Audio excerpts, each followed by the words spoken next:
Okay mga katiits, so pagmasdan nyo itong bagay na ito, no? Ito po ay isang ruby, no? 69 pieces na nahukay po ng ating kapatid na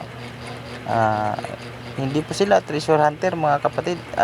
Aksidente lang po itong nahukay.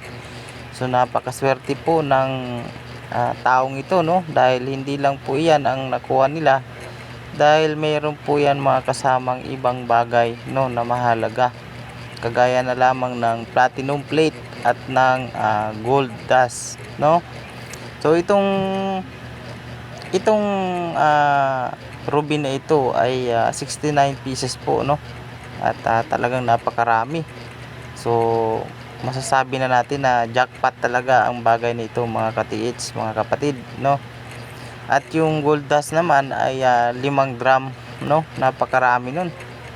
Okay, so ito, sana lahat ng Pilipino ay makahits, no, ng mga ganitong bagay, no. So talagang napakaswerte ng ating kababayan, dahil nakuha nila ito nang hindi inaasahan. Hindi naman sila nagti-treasure mga kapatid, no, nung makuha nila yan. Sadyang nahukay lang talaga. Okay, so maraming salamat sa inyo mga kapatid, no.